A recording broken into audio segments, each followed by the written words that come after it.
So back in the 1900s, anything that you bought, you could repair. So there were a lot of companies where you were able to repair. Or products were designed to be repaired. So you have manufacturer. Anything you bought, you would get a service manual.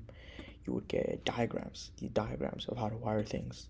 You would get part catalogs. You would get individual replacement parts. So companies like Ford, General Motors, John Deere, farming equipment, Sears, Whirlpool, they would directly sell you the parts if you requested it. The machines were not all mechanical by nature. They required, you needed hand tools, you needed some knowledge of what you're doing, so you wouldn't mess up the equipment. But everything wasn't digitized. It wasn't in a computer. So, 1970s, the Magnuson-Moss Warranty Act gets passed. Manufacturers tell consumers, or some of them would tell consumers that using your own independent repair shop. So, say for example, you were to get a car, go to your own repair shop or whatever, it would void your warranty. Congress prohibits this. So, what the law does is that manufacturers can't require consumers to use only their repair center. So you should because it's you bought it, you can repair it wherever you want. If you want to repair it somewhere else that's not with the company or the parent company that you bought the equipment, you're free to do so. So why that matters today is because the Magnuson-Moss Warranty Act is the main reason, or is one of the biggest referenced in the right to repair movement. So currently, anything that you buy is really, it's hard to repair yourself. So for example, cars, I mentioned farming equipment, it's a big thing with farmers. Anything that you buy, you can know how to repair a car, but the software, the wiring, all that stuff, that really they only have, I wouldn't say access to, but it's a lot more difficult to do it yourself. So what does that do? That incentivizes companies to make products not on purpose that they're going to break, but you either have to replace it or you have to go to them directly to repair it. So it takes a lot of the power away from you being able to actually work on the equipment. You buy the equipment or you buy the product, but then you're also buying the repair services. You might have to replace it because companies are incentivized to do that. So then in the 80s come right after this. So computer revolution, everything wants to go online.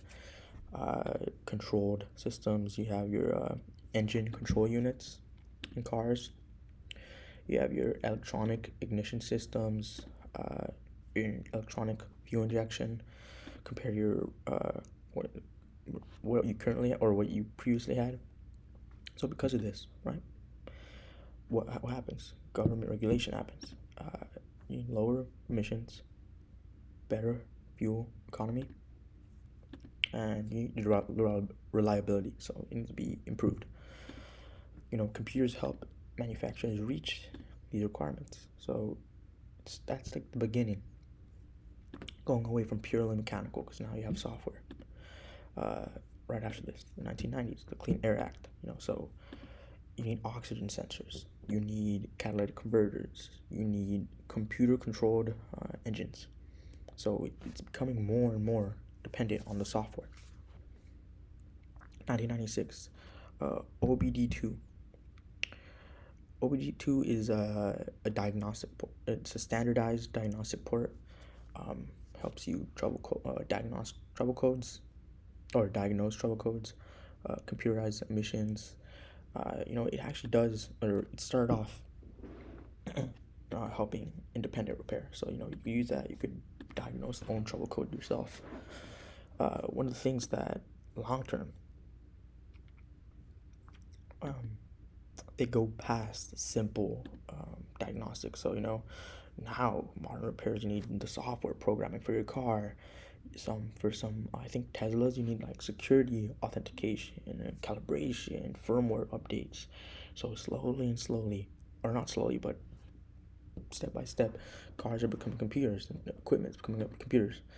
So now modern vehicles, the 2000s, there's tons of software code. There's electronic control units, like I mentioned.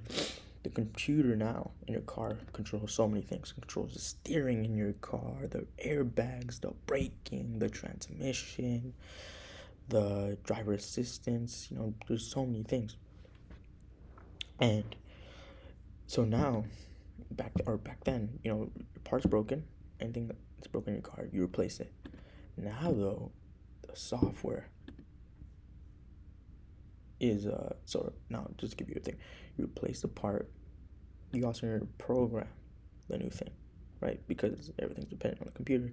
You also have to calibrate it, and because some cars now they have their own internal security, you have to authenticate it with the vehicle security, and then you need to update it because cars same way the computer does. Cars now need updates. Then you're going to clear the diagnostic code so it doesn't show up anymore. And without their own software, the repair can't get fully completed. So why am I mentioning this? So now, if you take a step back and you look at the timeline, manufacturers are now restricting the repairs. So it's a lot more different now. It's a lot less accessible. So like I mentioned, the airbags, the steering, the braking, all these things are safety, right? That's what manufacturers say. Now you also have cybersecurity. So Wi-Fi. A lot of modern vehicles, you have Wi-Fi, Bluetooth. Your cellular networks. You have smartphone integration. You also have your emissions compliances. So through Clean Air Act, other things like that. The manufacturers would say, oh, well, if you have unrestricted access to the software, you can disable or alter the emissions, so it's bad for the environment. It's also their intellectual property, so they say, oh, well, you shouldn't have access to it because it's ours. So repair is no longer repair. It's more of a business model. So when you buy a product, you're also buying the repair that's coming with it, or you just replace it, you buy a new one. So you have like subscription-based repairs. You have the dealer services, exclusive replacement parts that you can only get from them now. So yeah, like I mentioned, 2000. So then you have there's a right before the 2000s, 1998, the DMCA Act, which is the Digital Millennium Copyright Act. Basically makes it illegal to bypass the protection measures that protect the copyrighted software.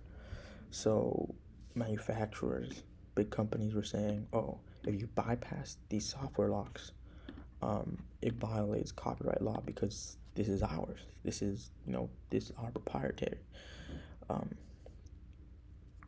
People were saying that we're not trying to pirate the software. We're trying to repair the product that we already bought. Like, this is our product.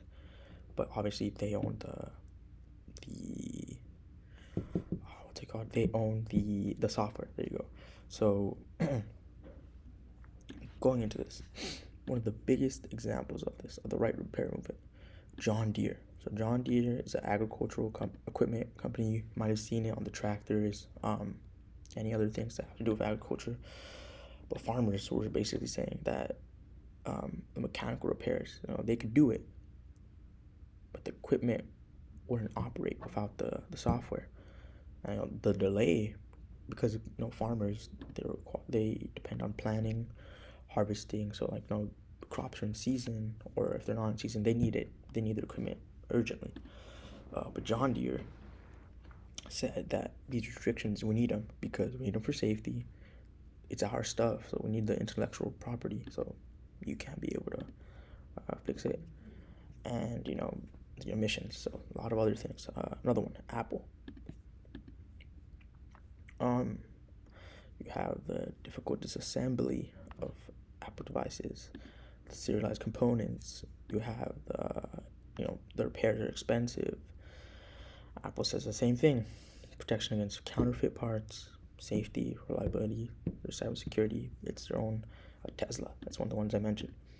They have the over-the-air software updates, the diagnostic software, the calibration after the repair, so you can't even really repair it yourself because it needs to get calibrated. But yeah, what has been done to combat this? In 2012, Massachusetts passes a right to repair law. It's the first automotive right to repair law.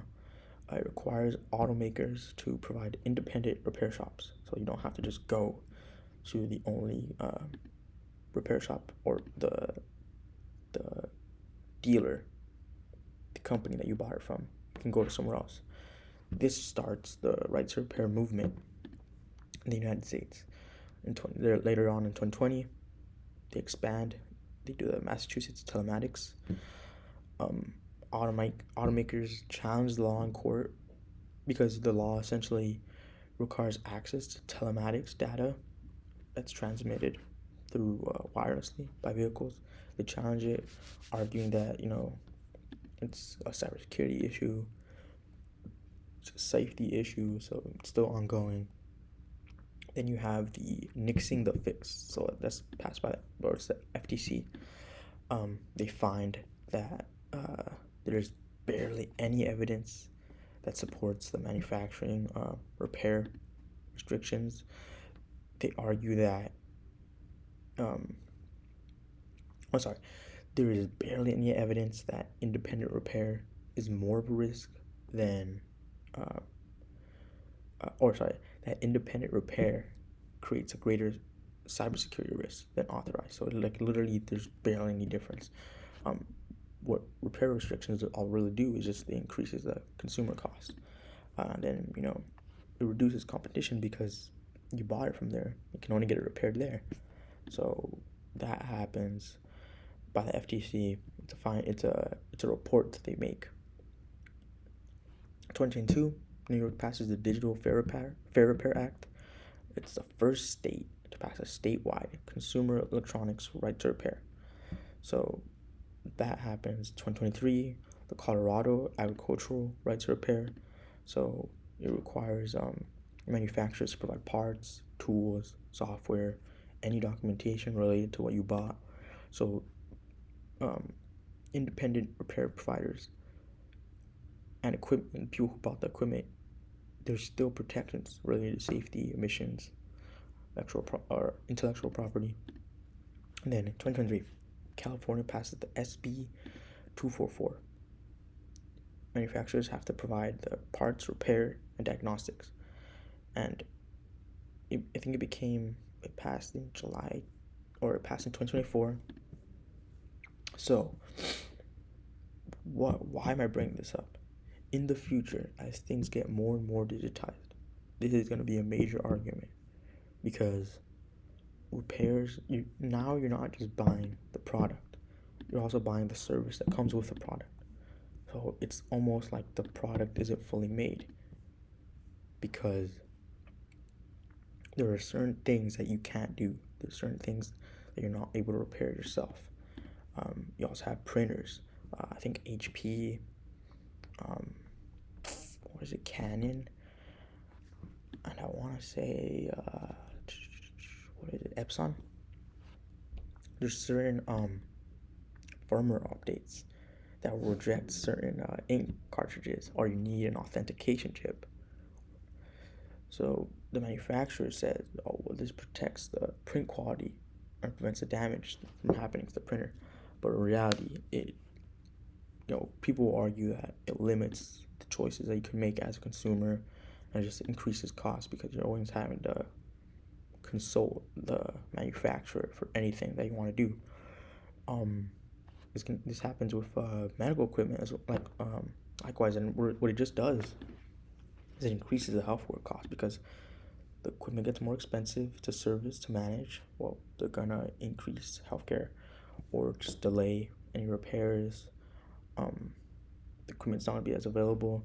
So what it really just does is the control by manufacturers gives you less and less options to really do anything. So yeah, there's a lot of manufacturers that do this.